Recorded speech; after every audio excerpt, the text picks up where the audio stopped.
that's one of the hardest things to master in business is, am I just moving too quickly and trying it? Oh, it doesn't work one time and then I'm switching things up. And then it's like you're never really committing. Or is it that I stuck with something too long and I'm just wasting time because I could have changed things and had success? Even when we got to those $1 million months, again, things started failing. It doesn't get easier. It doesn't get harder. It's just different.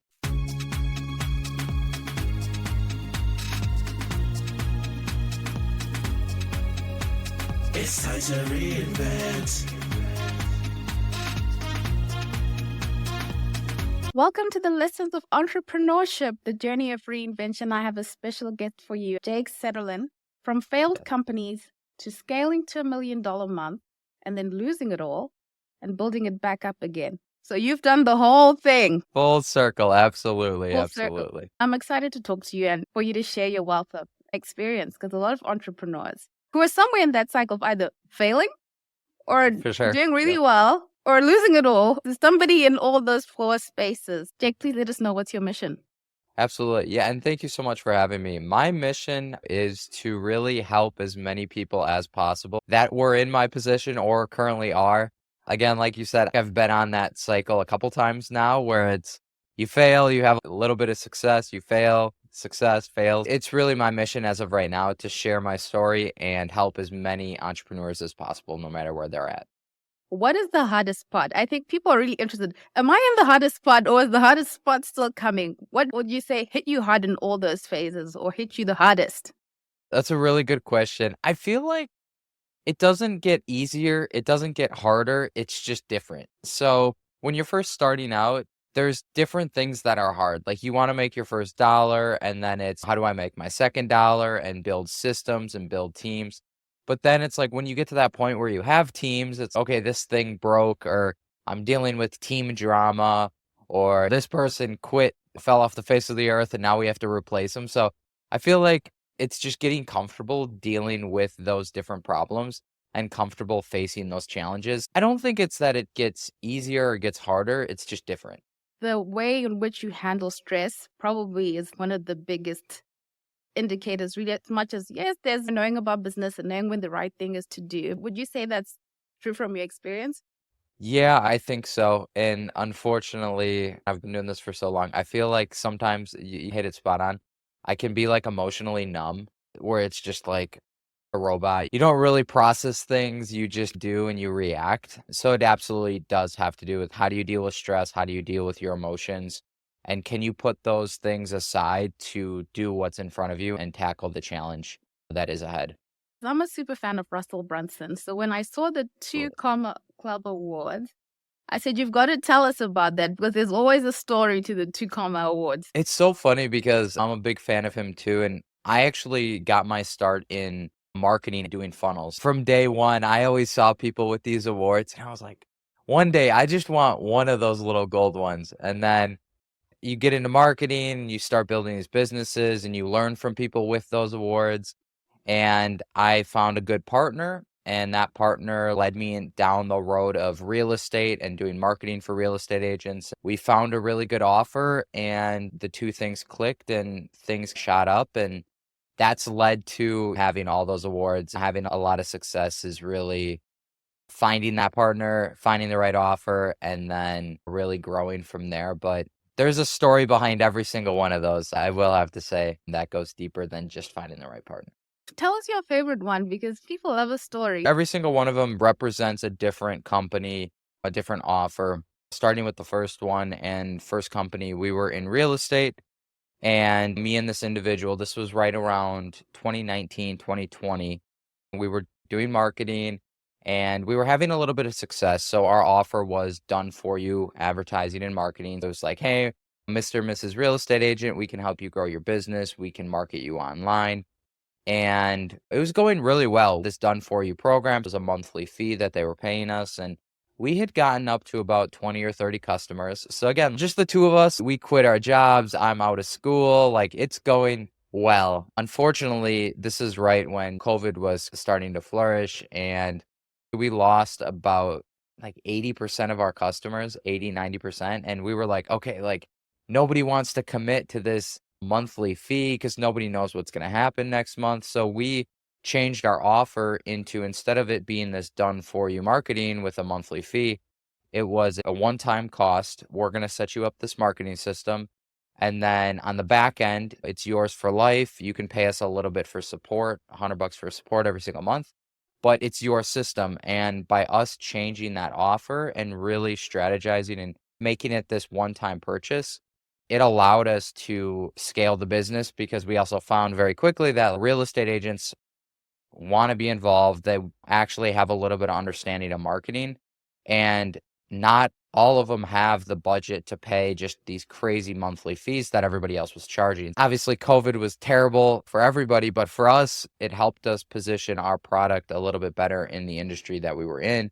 And that was really what shot us up into, again, it was $10,000 a month and then 100,000, and then we got up to $1 million. Again, a lot happened in between. We grew our team. We hired a sales manager. We had an outsourced support team that got too big and too crazy, and that led to our failure of quality control and stuff like that. But I'm really trying to jam it all into just a little brief few minutes, but it was really a journey. That absolutely sticks out as probably my favorite story, just because it was the biggest and still is the biggest kind of piece of my entrepreneurial career. It's interesting you say that, because when you haven't made $1 million and you think of other people making $1 million and you finally get there, is that the biggest mental shift? Because I feel like when you haven't done it, it doesn't matter what people tell you. There's like a mental block to, is it possible? Or maybe there's something that's missing for me to get to $1 million. Yeah, that's a really good question. And to my core, I believe anybody can do it. Anybody can, even 1 million, 10 million, whatever it might be. If you have that goal, I 100% believe everybody can accomplish that. The weirdest mindset shift of being there, dropping down, and building back up since then is when you're at that point, it doesn't feel real. You still feel like that same person that was on your laptop, not making any money. And then you're like, we have how many people working for us? And that, as you're starting out, that thought in your head of, I'm going to be here, I'm going to be doing this is how my life is going to be. I think if you can come to the realization that you just need to be happy with where you're at now, because that feeling of where you're at currently, it's going to feel the exact same as when you get to that point. So you really need to understand that it's like that saying, like, the grass is greener on the other side. There is no other side. It's just where you're at currently, and it's always going to feel like that. So if you can get over that mental roadblock and then just work towards your goals, I would say that's the best mental and mindset shift to help you achieve what you do, instead of thinking, oh, it's going to be great, it's going to be great, it's going to be great, when in reality, nothing really changes when you get there. Thank you for those wise words. I'm thinking you've got 30 or so clients, and then all of a sudden Mhm. you lose 80% of those. What is the time frame of, you've got 30 clients, you've lost these clients, and then you've finally figured out how to reposition?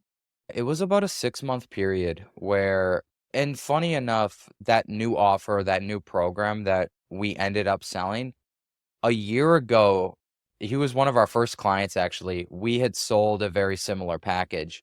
COVID hit, we lost all those clients that were paying us like $1,000 to $2,000 a month. And our thought was, let's just lower our price. Let's drop it down to $500 a month, $497 a month. That sounds reasonable. And we'll still do monthly. We won't do a contract, and let's see how that goes. And we were signing up a couple people, and people were still just leaving. It just still wasn't a good fit for the market. And we were thinking back, like, what can we do? He's doing sales, I'm doing the client support. We're hearing like nobody knows what's going on. Nobody wants to pay these monthly fees. They still want marketing. So it's this weird, they want something, but they don't want to commit to anything. And a year ago, he was one of our first clients. We had sold this individual. Again, I mentioned real estate agents want to be involved in their business. He didn't want to pay us monthly, but he was like, hey, if you guys set this marketing system up for me, I'll just pay you the one time and then I'll take it over because I know how to do things. I don't need you guys to manage it for me. I'll just manage it myself. And we were thinking, I spent an hour setting him up. We were paid $1,500, and we're still in contact with him. He ended up becoming a referral partner for us because he was so happy with us. And we were like, why can't everybody be like that? Like, we should take what we did for him and basically just sell it as a system because we spend less time, people are happier with the service. And as of right now, what's going on with the market and COVID, it makes sense that would be easier to sell. Still had the sales presentation from him, and my partner started taking sales calls and pitching that product, and it just clicked. When you hear how these things happen in terms of time frames, you get a sense of how quick do you need to move, or when should you know that, okay, this is not working, I should do something. Because sometimes you don't know. You think, oh, maybe I'll just stick this out for another 90 days and see how it goes, Yeah, especially when you're starting out and you don't have that experience like you do. You're not sure at what point you should say, okay, maybe we need to do something different. that's a really good point because even when we got to those $1 million months, again, things started failing. We had some reputation issues because our fulfillment was outsourced. And what I'm getting at is we started losing month over month, and we ran that about 8 months and didn't change anything because we were like, "Oh, it'll get better. It'll get better. It'll get better." And that's a really good point. That's one of the hardest things to master in business, entrepreneurship, whatever you want to call it, is am I just moving too quickly and trying it? Oh, it doesn't work one time, and then I'm switching things up. And then it's like you're never really committing. Or is it that I stuck with something too long and I'm just wasting time because I could have changed things and had success? So I think that's one of the biggest reasons why it's important to have different peers in the industry and different mentors that you can run things by, because it can really be hard when it's just yourself and you're like, do I switch? Do I not switch? And you contemplated for, again, like you said, months. And you always have that thought, like, did I make the right decision? Jake, you've got a new book called The Offer Code: How to Create Winning Offers That Are Guaranteed to Sell in Any Market. So I'm excited to talk offers with you today because sometimes you think you've got a great offer and you don't understand why it's not selling. What are the biggest mistakes that entrepreneurs make around offers?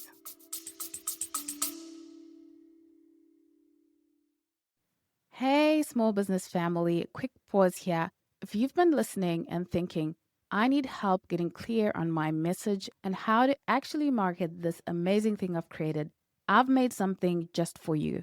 It's called the Clarity Intensive, and it's 2 focused sessions, one-on-one, where we untangle your ideas, map out your next best move, and build a foundation for real business momentum. If you're done thinking what's the right thing to do and you're ready for a customized strategy that fits you, this is for you. You'll find the link in the show notes, or you can visit the website www.reinventingperspectives.com/shop, and you'll see our Clarity Intensive one-to-one marketing coaching. Let's get back to the show. The 2 biggest mistakes that I see is having something that is too familiar to what everybody else is selling. And then the second mistake is going way too far down that route, which is having something that is just completely different than what everybody else is selling and almost too different. So I'll give you 2 examples. Let's just say you do marketing just because that's what we do. It's very top of mind for me. And I do Facebook ads.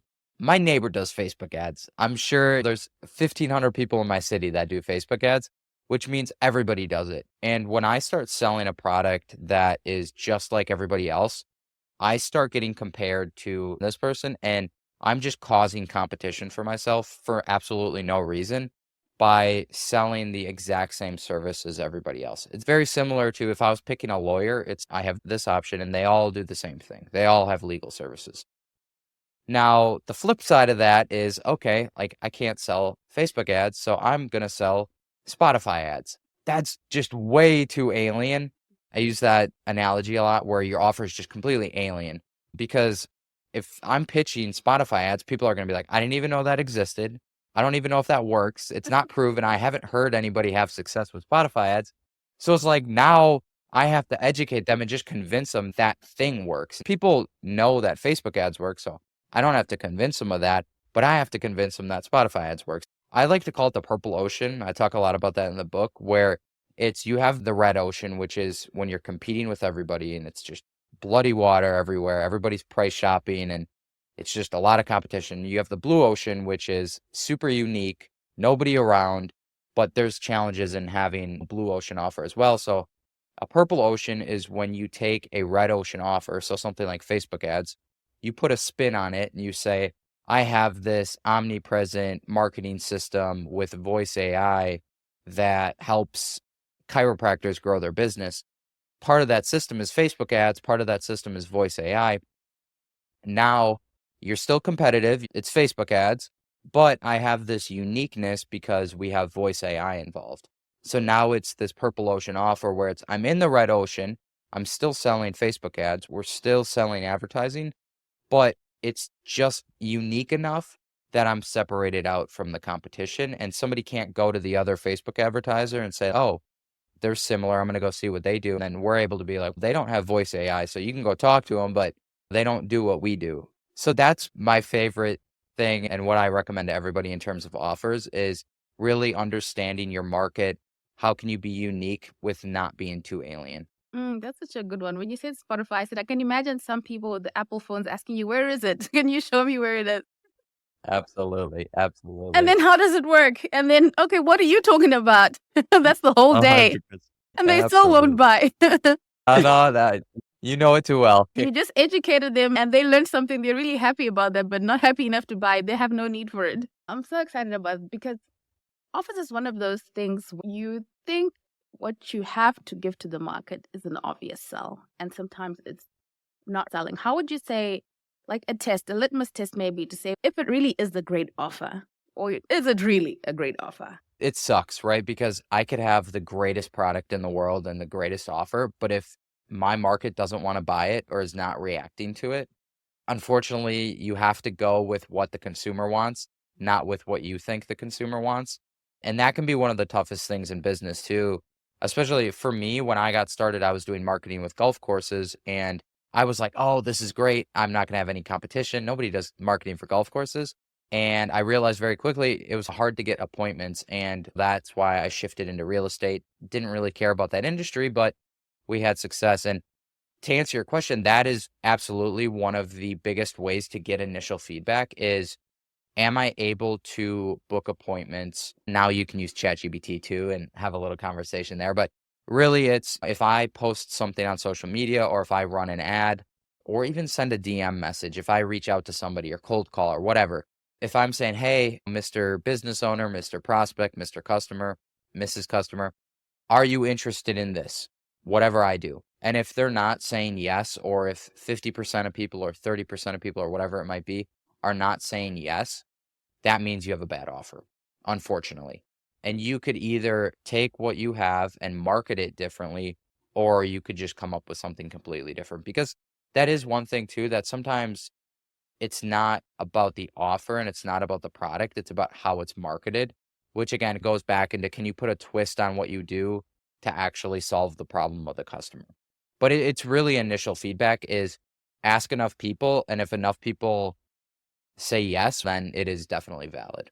Thank you for that. I think that's such an important step because sometimes we spend all this time trying to find marketing tactics and to an offer that we haven't validated if people really want it.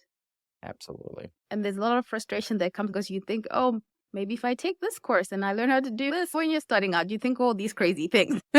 You really do. You really do. Thank you for telling us about that. I know the success with offers is what led probably to the book, but I'm interested in your story. Like, how did you get into this entrepreneurship space and all these awards? And you say you still feel the same. I don't think I'd feel the Yeah. same. I think you'll have a little bit more confidence in yourself and your ability. I think that's probably one of those things that does change. But even then, again, I was humbled the other day. There's one business I was a part of that we ended up getting a mentor to come in and help us. And I was like, what do we need that person for? We know enough. And they came in and they turned things on its head and it's doing really well now. Even now, I'm still humbled sometimes with what's going on in the market and other people's input. But as far as my journey goes, I was 19 years old. I was in school for mechanical engineering, and I got to the point in school that I was doing internships and talking with professors about jobs and all that stuff. And I realized like this whole 9 to 5 thing wasn't for me. I had done a very corporate internship, clock in, clock out, you have a desk. And I was just like, I can't do this for the rest of my life. And as a kid, I had always been interested in product development. That's why I went to school for engineering. I like creating things. And I realized very quickly that you can approach that in business and take what you like to do and do it in business. So I'm going to start a prototyping company because I like to create things. I can make a business out of it and just put the two things together. I'm just going to do it. I'm going to make a website, get an LLC. And I realized very quickly that you can't just have a business and expect people to come because everything was set up and nobody was calling me saying, "Hey, Jake, I want you to make a prototype for me." With that, I learned marketing. And then from learning marketing, I was like, wow, I could do this for other people. I can do it from home. I can do it from a laptop. And then that really led me into, okay, I'm going to start doing some marketing for golf courses. Again, that led me into finding my partner, doing the real estate marketing, and the rest is history. But it all started just from being in school from engineering and really getting to the point where I need to do something different because I can't do this whole desk thing for the rest of my life. Yeah, I'm glad you realized it early and you went through that process early because sometimes people go through that as a career transition when you're much older and you're tired of this corporate life, but you've given 20 years of your life to it. And I think it's even harder then. I look up to those individuals because it took me a long time to start making money. I did a lot of work for free, and I admire the individuals that are 20 at that time, even late 20s, early 30s, 40s, 50s, whatever. And they're like, I'm going to quit my job or I'm going to start this business because if they have a family. For me at 19, like, I didn't risk anything. I didn't take a chance, but those people, like, it's impressive because they really are taking a big step into wanting to build something new for themselves. Absolutely. It's a big thing. And like you said, you spend a lot of Yes. time not making money in the beginning. And you can imagine going from making money and being stable to making no money to trying to figure this thing out. I wanted to ask you the psychology behind high converting offers. It really comes down to your industry and starting to reverse engineer. Again, this is where the engineering comes in. Reverse engineer, or like really think about what's the current state of my market, whatever it might be. If I'm business to customer, what's the current state of my customer? What are their pain points? And then where do they want to get to? And what's their desired outcome? So I like to use this analogy of a bridge. If you think they're over here, and then we're over here, and how can we bridge the gap and get them to walk across the bridge over to our product, to our service? And there's two things that you can do to get them across the bridge. Number one is you could push them across, which is using fear, is using, hey, don't miss out, using FOMO, like all these kind of scarcity tactics. Or you can use that desired outcome, which is, do you want to get richer? Do you want to do something easier? Do you want to save time? You could push them across the bridge, or they can walk across the bridge, is what I like to say, themselves, and they can come to you. So those two aspects. And then as far as the psychology goes, it's okay, I need to have a solid offer, which is I need to have a solid bridge to get them from point A to point Z. I need to secure their mindset that they feel confident in what I'm going to do for them. If you have a guarantee, that's where that comes into play. Whatever your offer is, they feel like it's solid enough that it's going to get them to that other side of the bridge. And then lastly is the troll under the bridge, which is their objections. That's the things that during that buying process, when they're deciding to go with you, to not go with you, or to buy your product, not buy it, are you handling the troll under the bridge, which is the objections, which is it's too expensive or not the right time, or I tried something else, doesn't work. Whatever those objections are, you need to handle those within your offer. And then if you can completely make that bridge and handle everything, to me, that's when your offer really becomes like 100% solid psychology wise, because again, you got them in the door, you have a purple ocean offer, you handle all their objections, they actually want your product, or you're pushing them towards wanting your product. And again, there's nothing left for them to do but buy. That's so well explained. I can see it at a trade show where you're trying to get people to your store. You can see how you'd maybe run over with a sample or you try to entice the person to come to you. But somehow when we get into the digital world, we get so confused as to what should happen when it's like a foreign land and we forget those same principles of, hey, you walk them across or invite them over, and those simple principles of just how to sell. Yep. What's your number one tip for someone who's trying to sell, or your thing that you Yeah. learned and it changed what was not working to what was working and you'll remember that? For me, I'm not a natural salesperson. Still not a good salesperson. Like I can do it. I can get on the phone with somebody. What's always worked is know what you're talking about. I think that's number one. If you go into a call knowing I can talk marketing all day, so I'm going to have no problem talking to this individual, that should help out with any anxiety or any fears or any issues that you might have in the sales realm. Number two is really just ask, hey, do you want to buy this? Is this something you're interested in? And if they say no, I think that's where salespeople are all about psychology and like manipulation and, oh, if they say this, then I say this, and then I say this. And in reality, just have a conversation with somebody, ask them if they're interested. And if they need to think about it, book a follow-up call and be a nice person, give them value.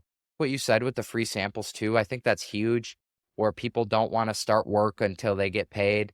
When I first got started, I would say, yo, check these ads out. Let's get these campaigns started. And I would do free work and I would give them a little taste of what it's like working with me before we ever got any payment from them or went to the closing table and signed a contract or anything like that. As far as getting started in sales, you really have to think, how was sales done 100 years ago? Not the snake oil salesman, but like truly somebody that owned a business. How did they do sales? And it's being friendly, knowing what you're talking about, and building a relationship. And then eventually that relationship will come back and pay for itself. It's interesting that you would say you're not good at selling, which I think is encouraging to a lot of people who feel like they're not good at selling. But I think it's that approach where we're thinking we've got to be the typical salesperson and know all these tactics and know how to grid around a person's objective. You think you should embody that. And to hear you say that, look, how was sales done 100 years ago? The building of a relationship, asking and being willing to serve someone before you get paid. Those are really important things. If you had to sell a brand new offer and you were like, I have to make money in 48 hours, what would you do first? That's a really good question. Probably go to local businesses. I'd walk in their business. I would have some kind of chart that I would put together with a deliverable. And I would go into businesses and basically say, I'll automate your business. That's a skill that I have. Zapier, doing all those automations. And I guess you could throw AI in there too. But I would walk into local businesses and I would say, hey, you guys are doing things the old way. We can help you do things the new way. We can automate a lot of your processes.